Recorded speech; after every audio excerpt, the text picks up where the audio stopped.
Howdy y'all, this is Robbie C filming a video clip that's going to go in a video of me editing, which goes in a video of me talking about how you can start making YouTube videos for disc golf. Let's jump into it.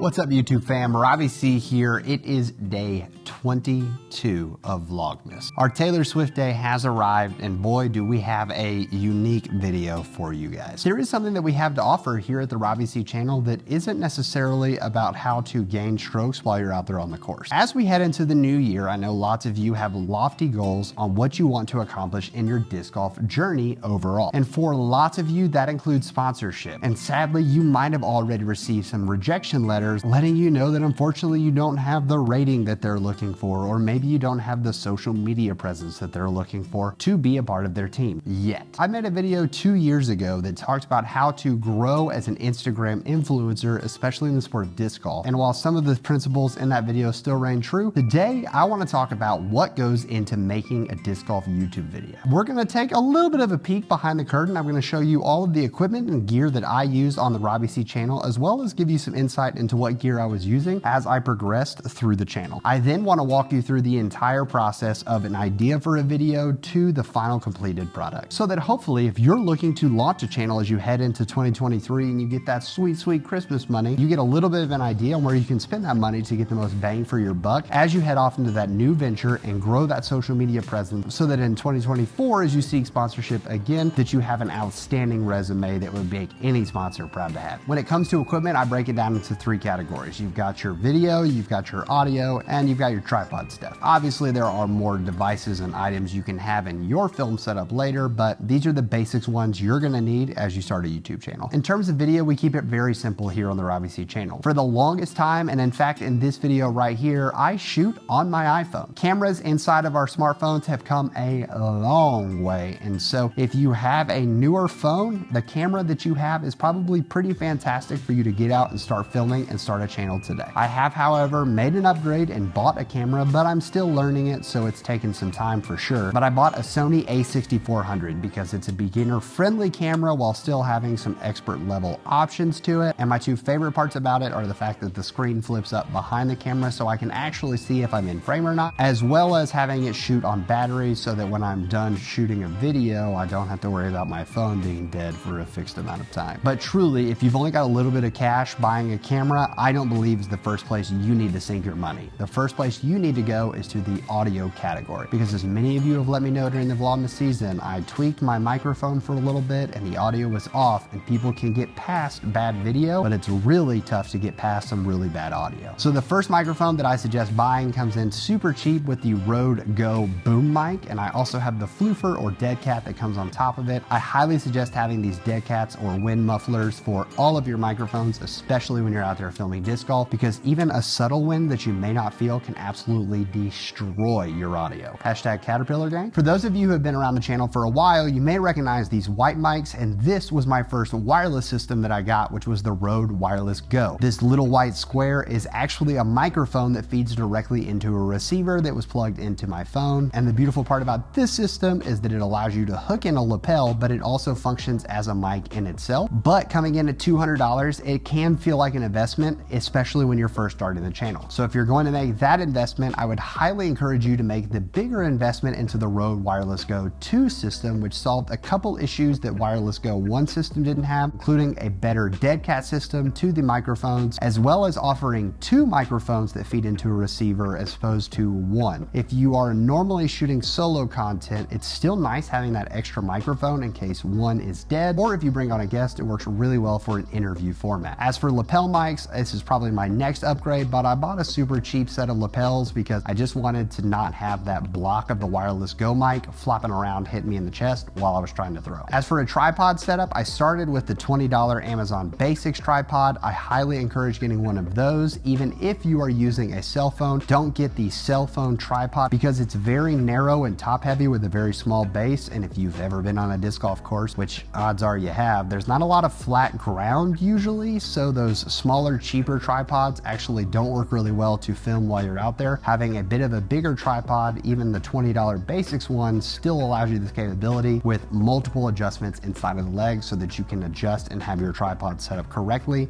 on different hills. I use a little bit of an upgrade of a tripod because it allows one of the legs turns into a monopod, and it has a couple other cool features as well, but that tripod is probably going to be upgraded now that I have the Sony a6400 because even this still feels a little wobbly for that. But I'll tell you, the best $20 that I spent alongside buying the wireless Go system is my iPhone phone mount that goes on top of your tripod. Most of the cheap phone mounts that come on the tripods, if your tripod tumbles at all, that phone is gonna go flying, which is not great for your phone. This phone mount setup actually has 3 cold shoe mounts attached to it, which may not mean anything to you right now, but a cold shoe mount is actually super helpful for everything regarding film. A cold shoe just refers to this kind of mount setup right here on the bottom of the microphone. It's like a little piece that slides in.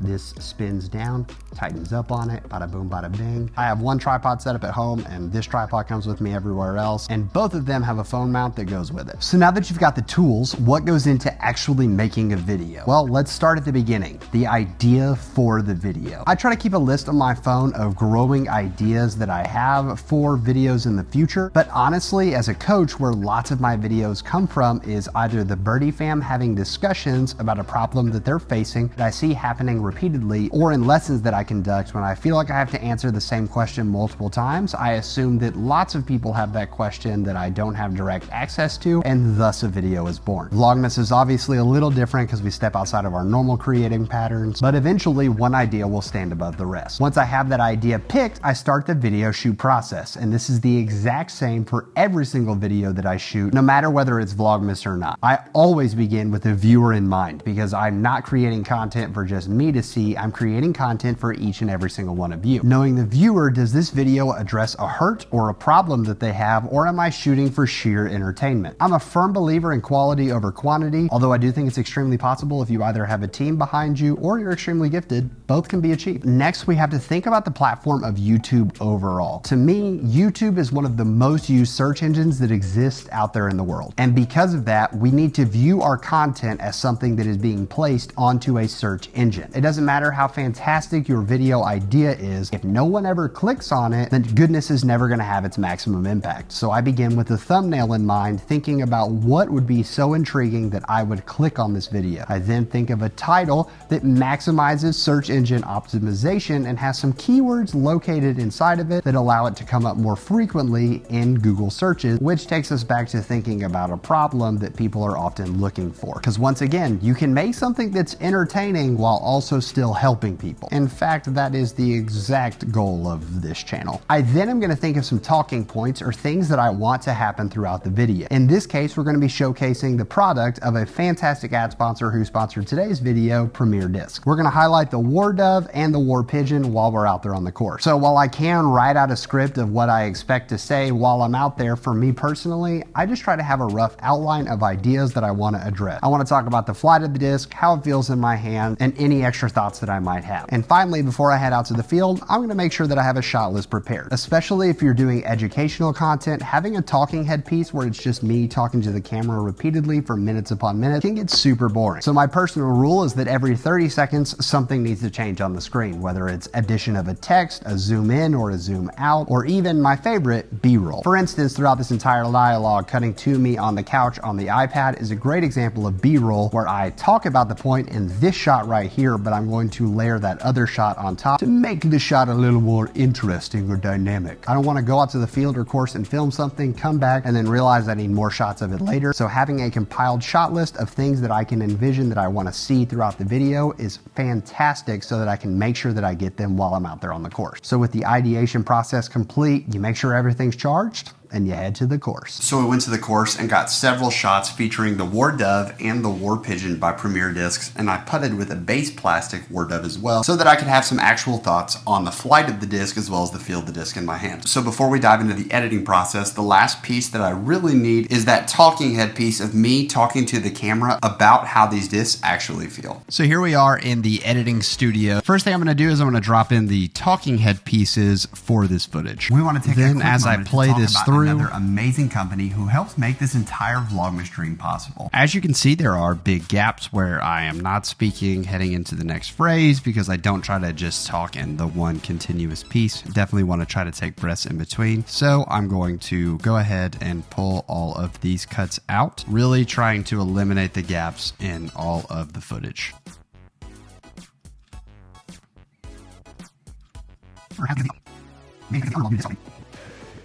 There's multiple moments where I'll go to say something and I'll mess it up, so I'll have to re-record the cut. I usually just keep the camera rolling during this process because, once again, not scripting everything. I want to make sure that I say it correctly and how I want it to actually come out. So once I've gone through and edited down the footage to being what I actually want to say during the video, you'll notice that all throughout the video there are these little gaps right here. These little gaps are where I'm taking a breath.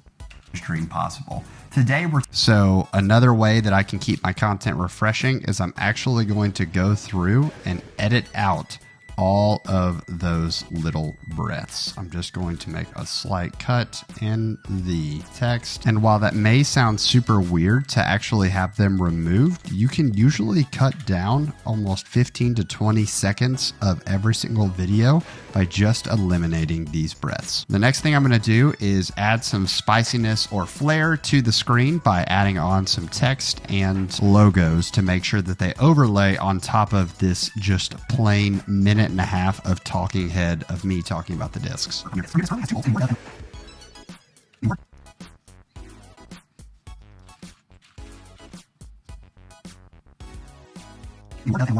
I'm going to layer on top of the video the footage that I went to the course and shot because, once again, it's designed to make the video more interesting. So honestly, if I end up with a video or I don't end up spending a lot of time actually in front of the camera, I won't be too upset because that's the reason we spent so much time getting out there and filming all of this footage over here so that we'd have options to show.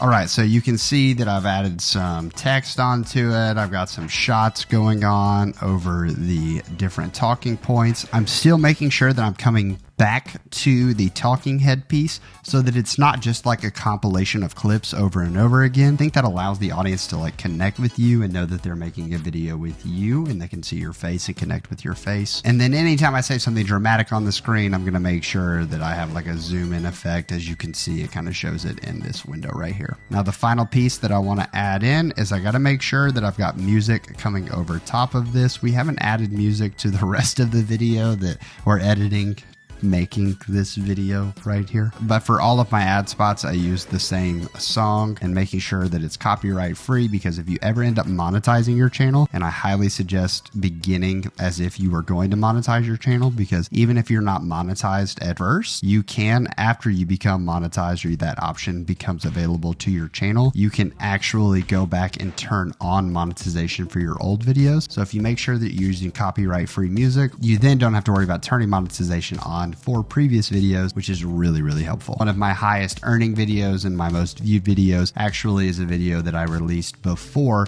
I even had monetization available here on the channel. So with our music added, our B-roll placed on top, our graphics placed on top of the screen, that means that it's time to see what our final ad product looks like.